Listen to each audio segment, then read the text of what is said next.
Everybody, this is Jim at SB500chart.com coming to you after the close on June 14th, 2012. And we're going to use some time-honored techniques to understand some modern markets, or at least give it our best shot. And this is one of our featured daily technical analysis videos of the S&P 500 index. It is also to be used for educational purposes only because nothing stated at the website or in the video is intended to be used as investment advice. I control lines on charts, but you have to draw your own conclusions from your own research, and you need to make investment decisions that are suitable for your personal financial situation. And I'm still not a licensed financial professional, but I am still just a guy who draws lines on charts. And guys, as we look at the 30-minute chart, a couple things come to light. The first thing is we are still within the defining parameters and typical characteristics that would make up what I believe this pattern is looking more and more like. And until it proves to be otherwise, I'm writing this in pretty dark pencil.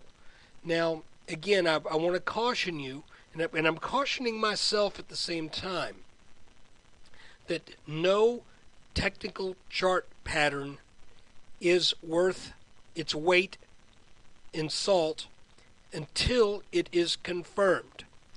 And this looks so much like an inverted head and shoulders pattern here, but it is not yet confirmed. And it will not be confirmed until we get over this line here at roughly 1335-ish.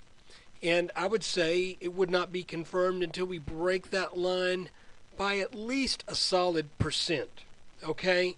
So I'm thinking that there should be no mistake that this line has broken, and I would add to that we get a close that is no mistake above this line.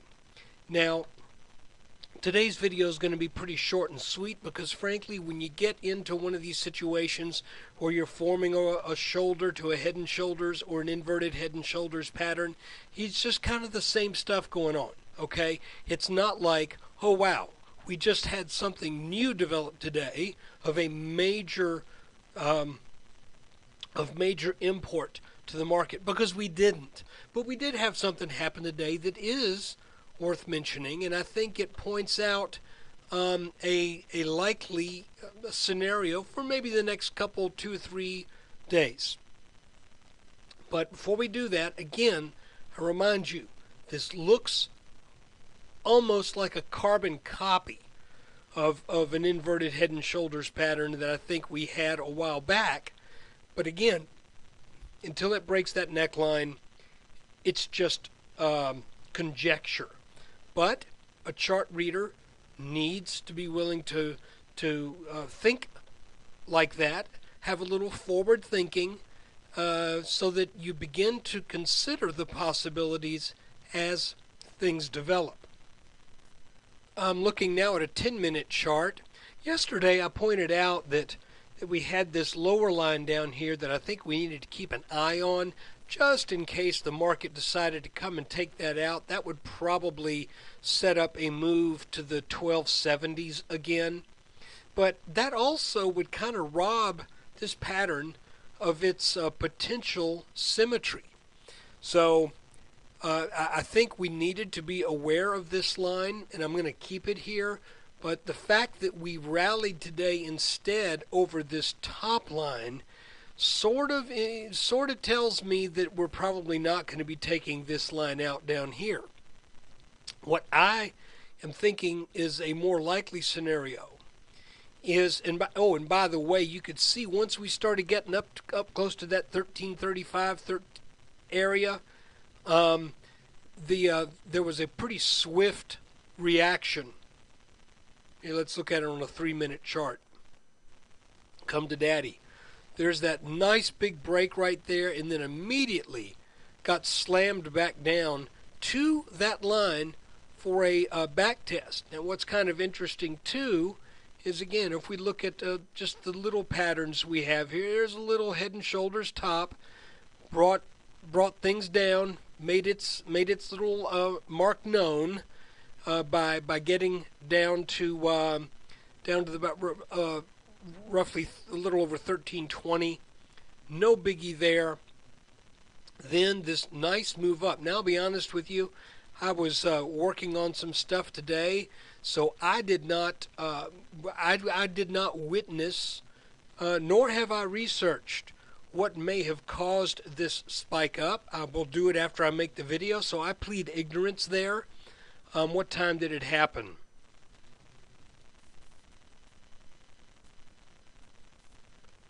A little bit after 3. I don't know. Maybe I'll figure out what that looks like, some kind of spike that might occur on news. But you can also see that that the S&P was flirting with trying to get over this line for much of the day. Broke down underneath it, then did make that move, got up to about 1333.5, then got slammed back down for a real swift loss of more than 10 points within just a few minutes, but then started to recover later in the day. Here's my thinking. Let's get back to looking at this pattern again.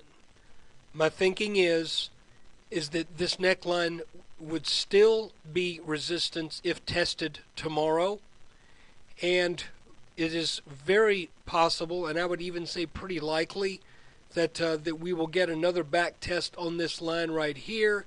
Then we will come up, and if this does end up being the case, you can see that that sets up very well with the little target game we're playing here, with this little red area being where, if this pattern is symmetrical, this is roughly where it should be breaking out.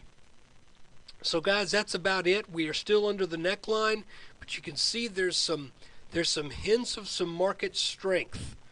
And I think now we should be looking at this blue line that I just highlighted as being support, now that it's broken resistance. And you can see that quick 10-point give up that took place late in the day stopped right on that line. So I'm thinking this line now should be support, and this should be resistance, and that gives the market enough room to wiggle now, while still kind of obeying the chart, to set up for a more serious attack at that 1335, 1336 level, where if it manages to take that line out with a close, and I'm saying a 1% above that level, then that should be setting up that move to right about 1400 in the S&P. So guys, that's it for today. I want to thank you for watching, and I want to thank you for subscribing, and I want to thank you, and hopefully you would also thank me, because I'm really hoping you learned something from this. That is the goal from day one. It's not to tell you what to do, but it's to tell you what to look for so that you can evaluate for yourself if this stuff really works. I wouldn't be doing it if I didn't think it did.